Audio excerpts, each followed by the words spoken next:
How you doing with weight? I got about 11 pounds still. Got about 11 pounds. So I'm gonna have some uncomfortableness in the next 48 hours, but I did it to myself. I have plenty of notice. I got nobody to blame but this handsome You got the fella. sauna lined How do you up? like that? We'll see. I don't know if I can get to a sauna. I'll be sweating somewhere. Is there a certain way you would like to win?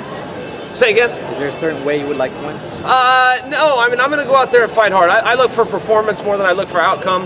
One of my best wrestling matches I ever had, I lost the match, but the performance was great. And I'm just focused on performing and competing hard, keeping a high pace. A couple of positions I want to stay out of, and stay out of those positions, and then see where the night goes. Can you guys be friends after this? I hope Tito has a wonderful life. I got nothing against him, and I also don't dispute his career. I think he could beat everybody in the world. I think he fought all the right guys. I think his place in the Hall of Fame is very deserving. My one and only comment is I could have beaten him, and I could have beaten all those other guys. I didn't get my shot until I was 33 years old. I left a lot on the table. I was fighting down at the dog park for nothing against a lot tougher guys than Tito was fighting on pay-per-view. Is anything going to change the outcome from what would have happened then to now? Is it going to be the same fight it would have been back then? It's the same fight. We're the same guys doing the same sport and the same rules. The weight class is a little bit different, but when I started fight, we didn't even have weight. I don't know anything about these weigh-ins and rules and wearing gloves. I mean, this is all part of today's pussified society, man. That's not where I grew up. In the mean streets of Westland, Oregon, you do not ask a guy what he weighs if he bumps into you. One or two more, guys. Love that. You said you were jealous.